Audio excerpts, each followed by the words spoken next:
Bonjour à tous et très heureux de vous accueillir sur ce webinaire avec EasyBuy et Kiloutou. Je vois qu'il est 11h30. On est plutôt à l'heure chez EasyBuy quand on démarre les choses. Donc, on va quand même laisser une petite minute de politesse avant de lancer ce webinaire. Je vois, je vois que vous êtes déjà plus d'une soixantaine d'inscrits, donc ça avance assez vite. On va attendre quand même encore 40 secondes. J'aurai la chance aujourd'hui d'avoir avec moi Benoît Sailly et Jérémy Mérès de Kiloutou qui se présenteront tout à l'heure, et Damien Mazagne qui est notre responsable avant-vente d'EasyBuy. Pour ma part, je suis senior advisor chez EasyBuy depuis plus d'un an et je suis très heureux donc de vous présenter ce projet sur l'optimisation du sourcing et cette très belle collaboration que Kiloutou et EasyBuy ont pu entretenir depuis assez longtemps, du reste, depuis plusieurs années sur ce projet, et avec des projets aussi dont on parlera tout à l'heure d'évolution de cette application du sourcing. Voilà, je pense qu'on a laissé passer cette première minute de politesse et on va démarrer. Donc, encore une fois, bienvenue à tous. Si vous avez des questions à poser, n'hésitez pas à le faire.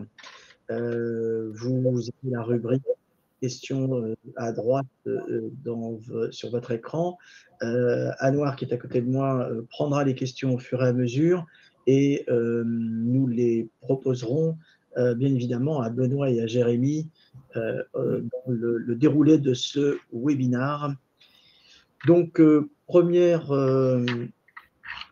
sommaire, donc nous allons avoir rapidement une présentation de Kiloutou, puis on viendra sur le projet en lui-même, les raisons du choix de la solution et de la méthodologie du projet, la partie transformation et co-construction que Kiloutou et EasyBuy ont menée, et puis un point important aussi, puisque c'est un vrai, je dirais, sujet d'excellence sur ce projet, c'est l'adoption. Et puis à la fin, les résultats et les recommandations que nos amis de Kiloutou pourront vous faire. Et puis juste à la fin, Damien, juste après les questions-réponses, Damien reviendra sur une petite synthèse de l'offre EasyBuy, l'offre S2P d'EasyBuy, qu'il nous fera le plaisir de résumer en 3 minutes. J'en suis sûr qu'il le fera de façon exceptionnelle. Donc, on enchaîne et voilà les intervenants d'aujourd'hui. Donc, Damien, on ne le présente plus, mais j'aimerais que Benoît et que Jérémy prennent une trentaine de secondes chacun pour se présenter et leur rôle aussi à l'intérieur de l'organisation Kiloutou. À vous, messieurs.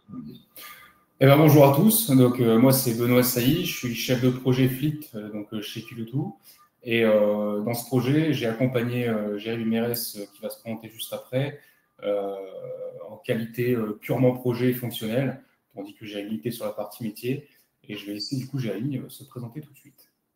Voilà, donc bonjour à tous, Jérémy Mérès, je suis chef de produit et acheteur pour le groupe Kiloutou. J'ai en charge le terrassement, c'est-à-dire les matériels de terrassement et de travaux publics, donc avec deux casquettes, une casquette liée à la validation technique des matériels et référencement des fournisseurs, et la deuxième qui est donc la centralisation des investissements européens sur cette typologie de matériel. Voilà. Et le groupe Kiloutou lui-même, vous pouvez nous donner quelques éléments de présentation générale, enfin tout le monde connaît. Oui, bien sûr. Qui n'a pas loué quelque chose chez vous, voyons, Exactement. Donc, Kiloutou a été créé donc, en 1980 par Franck Mullier, qui a créé Franck Kiloutou, qui est devenu Kiloutou très très vite. Donc, c'est une entreprise de location de matériel qui aujourd'hui est donc deuxième loueur français, troisième loueur européen, avec 6700 collaborateurs dans le groupe et un chiffre d'affaires qui a atteint donc 1,2 milliard à fin 2024, avec une projection, en tout cas une volonté d'atteindre les 2,5 milliards à l'horizon 2030. Donc, implantation dans 7 pays, donc la France, l'Allemagne, la Pologne, l'Espagne, l'Italie, le Danemark et le Portugal très récemment, pour les deux derniers, avec encore une activité en France à hauteur de 60% du volume. Et implantation internationale quand même. Voilà. Oui. Donc, avec une grande ambition d'aller la performance opérationnelle auprès de nos clients et les engagements RSE. Parfait. On revient maintenant sur le projet lui-même. Donc, c'est un projet source to pay, source to contract, pardon, qui est très, très ambitieux. Combien de personnes aujourd'hui travaillent dans l'organisation achat Kiloutou? Nous sommes en fait dans l'équipe qui centralise ça, donc les chefs de produit, nous sommes 5. Donc basé en France, mais avec un périmètre européen, et 7 acheteurs répartis dans nos filiales et pays, typiquement un acheteur ou un responsable achat ou un référent achat par business unit, donc par pays. Donc, et puis bien évidemment un responsable qui est le directeur achat du groupe, qui est Amaury Delecoul. Donc ce projet, il est international, il ne concerne pas que la France, n'est-ce pas? Tout à fait, tout à fait. Dans nos prérogatives de gestion des investissements internationaux, il nous fallait donc un outil, bien évidemment, qui nous aide à pouvoir fonctionner de manière beaucoup plus professionnelle, de par le développement. La genèse de ce projet, est-ce que c'est une initiative de direction générale? Ça vient d'où? Un petit peu, parce qu'en fait, elle a découlé d'un diagnostic de notre service qui a été initié début 2024. Où on avait besoin donc à la fois de formaliser un certain nombre d'actions ainsi que de professionnaliser nos outils de gestion, donc notamment des appels d'offres, gestion des investissements, des CAPEX. Projet validé par le COMEX chez nous pour nous permettre d'absorber justement ce volume européen d'investissement lié à notre développement. D'accord. Avec bien évidemment un certain nombre d'exigences de cette direction générale dont on parlera tout à l'heure, avec des objectifs, des KPIs, des mesures de la réussite du projet. Dites-moi un tout petit peu, là, en quelques minutes, quelles ont été les grandes étapes du projet et combien de temps il a duré? Eh bien, le projet a été relativement rapide, c'est-à-dire que ça a pris moins de 6 mois. Ça s'est découpé en très peu de phases au final. On avait déjà toute la validation du cahier des charges qui était très important, qu'on a effectué pendant le POC. Après, on a eu le Go Live et après, on a directement terminé par le lancement des appels d'offres. Donc, 3 phases au final, en moins de 6 mois. En moins de 6 mois, c'est ça, en moins de 6 mois. Très bien. Du coup, vous aviez mis aussi, vous aviez fait quand même première analyse j'allais dire des points, on dit en anglais les pain points, les points de douleur qu'il y avait auparavant avant de lancer ce projet, n'est-ce pas? Bien sûr, bien sûr. Ça faisait partie du cahier des charges en l'occurrence, et c'est sur ces pain points que le cahier des charges ont en partie été établi. Quels étaient ces pain points justement? En fait, nous n'avions pas d'outils, on va dire, réellement centralisés, d'outils professionnels pour faire ça. Donc, c'était un petit peu, avec l'environnement en fait, bureautique classique, qui était, on va dire, suffisant il y a encore quelques années, mais qui a commencé à être absolument insuffisant avec le développement des investissements internationaux et avec surtout la quantité de data à traiter dans le cadre de ces appels d'offres. Ça, c'est clair. Vous aviez déjà eu des tentatives de digitalisation de processus auparavant ou c'est le premier? C'est le premier. Okay. C'est le premier. Disons que nous avions ça en tête, bien évidemment, même avant le diagnostic d'évolution du service, mais nous n'avions jamais eu le go d'auditer des éditeurs, de regarder ce qui se faisait sur le marché, et puis commencer à formaliser le cahier des charges, à budgéter la chose. Et, donc c'était l'occasion, et on a profité pour pour développer ça. Et c'est vrai qu'on avait un temps qui était assez limité, donc il fallait aussi trouver une solution qui nous permette d'accéder aux résultats très très vite. Donc ça, c'était avant, comme disent les publicitaires. Donc après, qu'est-ce qu'il... Parlez-nous un peu de cette méthode. D'abord, la méthode du choix. Vous avez étudié le marché, mais qu'est-ce qui a fait pencher la balance pour EasyBuy? De manière très simple, c'est le traitement en ligne. Plusieurs éditeurs proposaient un traitement en colonne, et nous, de par la quantité d'options sur nos matériels et la précision qu'on exigeait, nous devions travailler en ligne. Et EasyBuy était le seul éditeur capable de proposer un traitement de la sorte, qui plus est fonctionnel et intuitif. On parle souvent de duo ou de duel avec la DSI, parce que quand ces projets sont lancés, est-ce que, on va dire que comment s'est passée la collaboration avec la DSI en un mot sur ce projet? Alors, il n'y a pas eu de duel, bien au contraire. Bien au contraire. Ça a été un vrai travail d'équipe. Humainement, avec Benoît, on s'entend très très bien. Les rôles ont été très très bien définis dès le départ entre la partie on va dire, technique, soft et autres, et la partie métier. Donc moi, ça fait 7 ans que je suis chez Kiloutou, donc pour le coup, la partie métier, expression du besoin, c'est quelque chose que je maîtrise. Et Benoît a tout de suite vu ce qu'on attendait et a réussi en fait à faire correspondre les tuyaux entre la partie métier et la partie informatique, on va dire. Justement, Benoît, très souvent dans ces projets, il est difficile de récupérer les besoins des métiers et des BU, des différentes BU. Est-ce qu'elles ont été associées dès le début à la sélection et puis bien évidemment au paramétrage de l'outil? Mais auparavant, comment avez-vous fait pour récolter le besoin, justement? Eh ben, il n'y a pas 50 solutions, hein, je dirais. Faut parler avec le métier, faut consulter, débattre. Allez les rencontrer, oui. Pardon? Vous êtes allé les rencontrer souvent? Vous avez Oui. parlé avec eux? Oui. Tout à fait. De toute façon, il faut aller là où l'action se passe pour discuter, échanger, comprendre comment tout fonctionne. Et c'est ce qu'on a fait avec Jérémy, du coup, à plusieurs reprises, et encore maintenant, d'ailleurs, on reviendra du coup justement pour la suite. Mais le besoin reste bien celui de l'utilisateur final, donc à savoir les chefs de produits / acheteurs. Du coup, là, on est donc à l'après, on a des gens qui sont installés depuis plusieurs mois.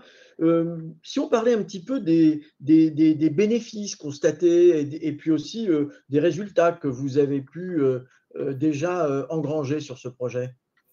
Typiquement, c'est surtout un gain de temps. Dans un premier lieu, nous, on a besoin de gagner du temps. Pourquoi? Parce que le traitement des data un peu je veux dire, à la main, entre guillemets, voilà, c'est forcément source d'erreurs, c'est forcément lourd à faire, et on avait besoin de pouvoir rassembler les datas dans un outil et surtout traiter les données rentrantes, les données des constructeurs, typiquement les prix, les options et autres, de manière beaucoup plus professionnelle et pas avoir à passer du temps à compiler de la data à la main. Donc le but du jeu, c'est de se dégager du temps pour aboutir à ce qui est notre cœur de métier final, qui est la négociation et l'obtention des meilleurs rapports qualité-prix pour les matériels que nous achetons. Vous m'aviez dit que vous aviez globalement gagné 10 fois plus de temps, c'est ça à peu près? On a divisé le temps de lancement de l'appel d'offres par 10, très largement.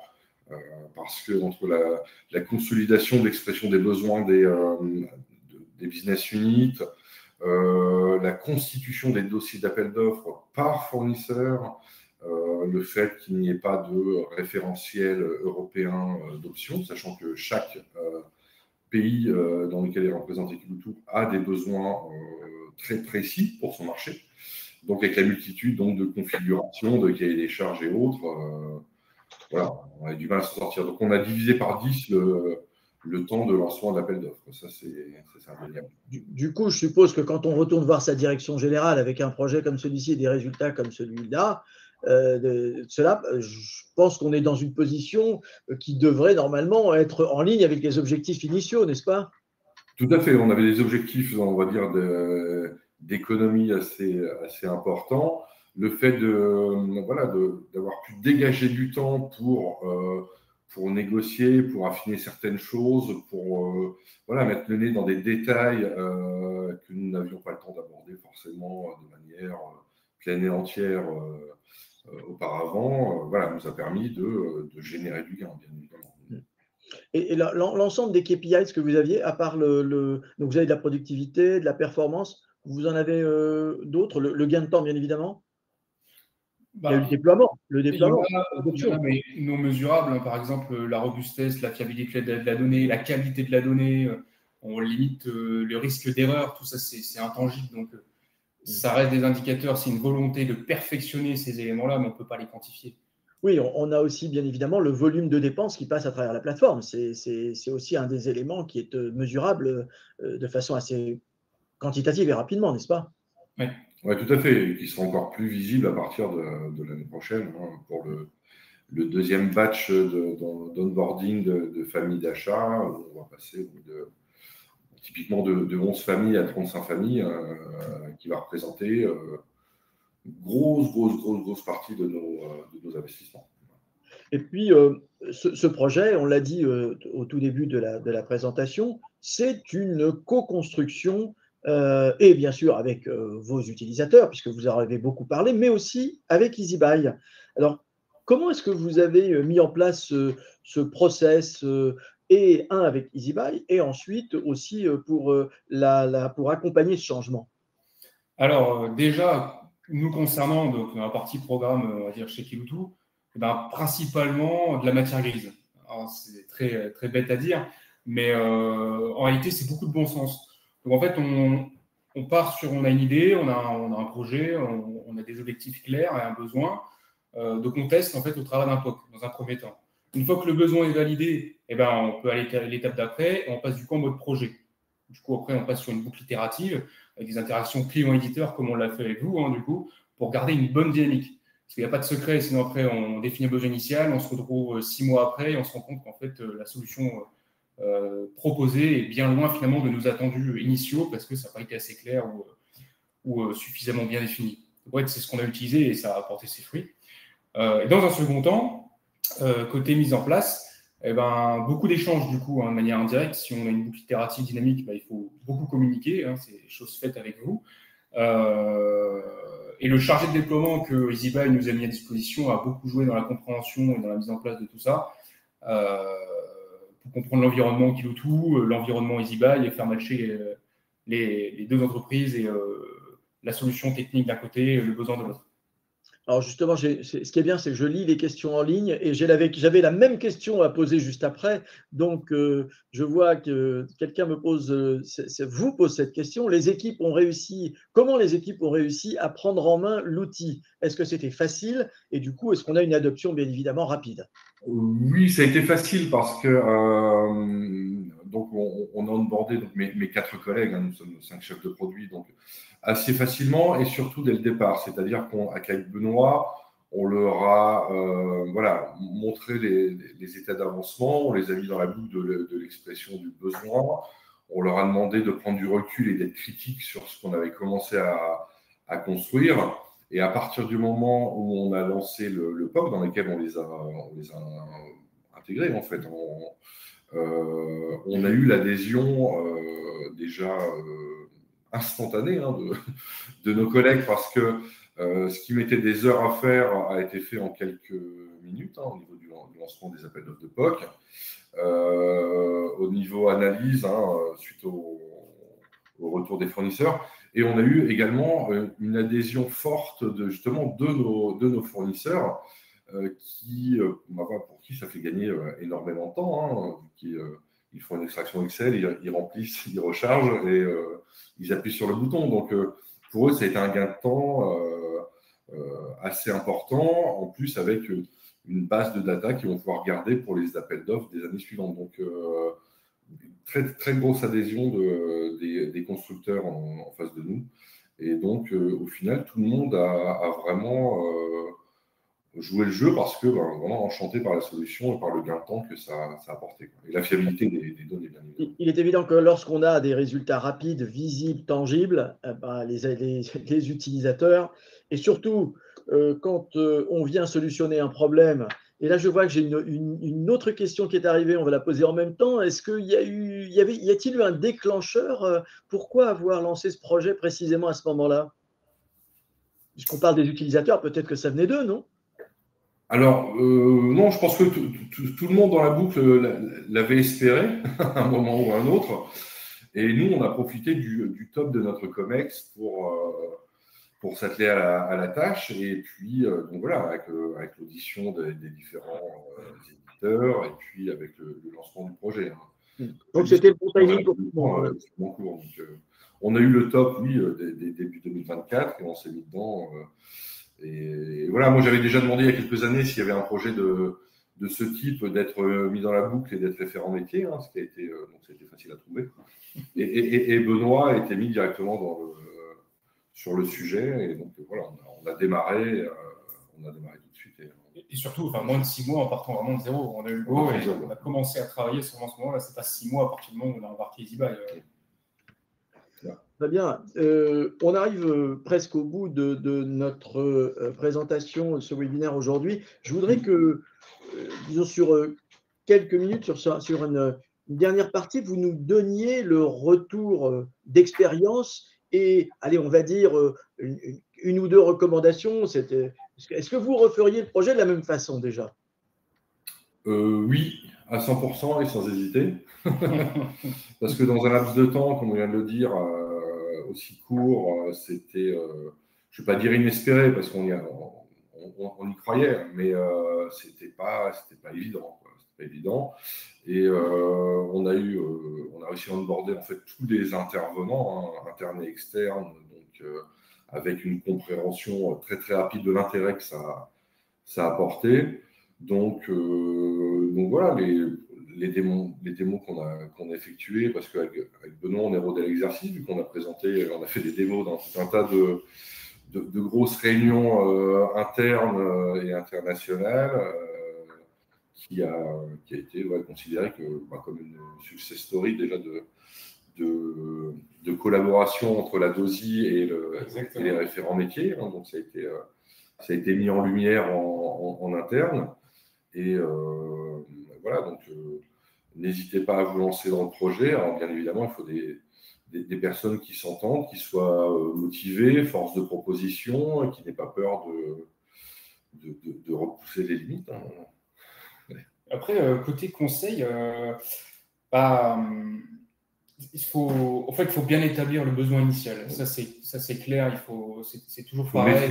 Quel que soit le sujet, il faut bien établir le besoin initial. Dans notre cas, je pense que ça concerne beaucoup de personnes aussi, et même sur d'autres thématiques, c'est cartographier ces process, parce que du coup, ça nous permet d'identifier là où il y a des manques, et exactement sur quelle opération on travaille et qu'est-ce qui va être amélioré ou pas, dans certains cas. Et deuxièmement, le cahier des charges, du coup, technique et fonctionnel. Souvent, c'est une partie qui est délaissée, et encore une fois, ça dépend du temps imparti. Souvent, on délaisse parce qu'on n'a pas le temps ou parce que c'est déjà suffisamment clair dans la tête de tout le monde. Mais encore une fois, si c'est pas clair dès le départ, si c'est pas bien défini, et bien souvent, il manque toujours un ou plusieurs éléments lors de la livraison finale qui peut ou pas décaler le go live. Et après, comme l'a dit Jérémy, de toute façon, il faut des personnes impliquées. Il faut du temps, ça c'est sûr. On ne sort pas ça en moins de 6 mois en travaillant une demi-journée par mois là-dessus. Ça, c'est clair et net. Donc, il y a un facteur de mise à disposition du temps et de quelles ressources on alloue dans le sujet. Mais voilà, le besoin, le process, le ou les process, et qu'il y ait des charges techniques et fonctionnelles. Moi, c'est ce que je partage. Une fois que tout ça est développé, pour les années qui suivent, ça va vite. Voilà. Après, la roadmap, elle découle de tout ce qui a été fait en amont.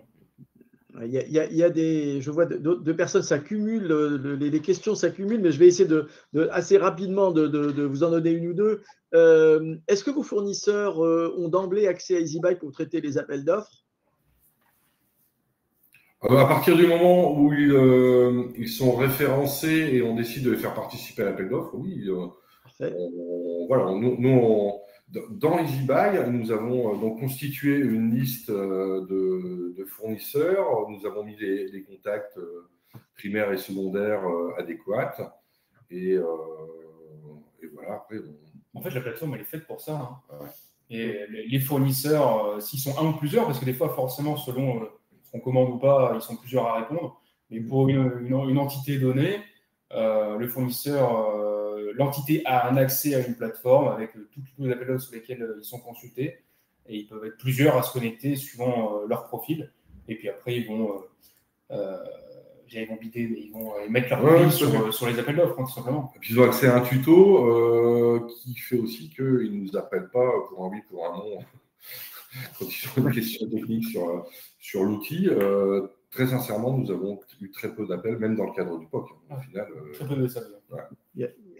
Je prends la dernière question. Il y a une personne qui fait quasiment l'avant-vente d'EasyBuy et qui vous pose la question: pourquoi êtes-vous arrêté à la digitalisation du processus source to contract et ne pas l'avoir développé pour la partie procure to pay? Je remercie la personne d'avoir posé la question. Alors, parce que la réponse est très simple, c'est parce qu'aujourd'hui, on a voilà, un logiciel de fonctionnement pour l'engagement des commandes, pour la partie facturation. Bon, ça, c'est une première étape, hein, le source to contract. Par contre, on sait que voilà, il y a 4 étapes proposées par EasyBuy. On est sur la 2e, nous, pour le coup. Aujourd'hui, bon, si on changeait d'outil pour engager les commandes, ce serait assez lourd en termes de gestion chez nous. Par contre, la porte n'est pas fermée, bien évidemment.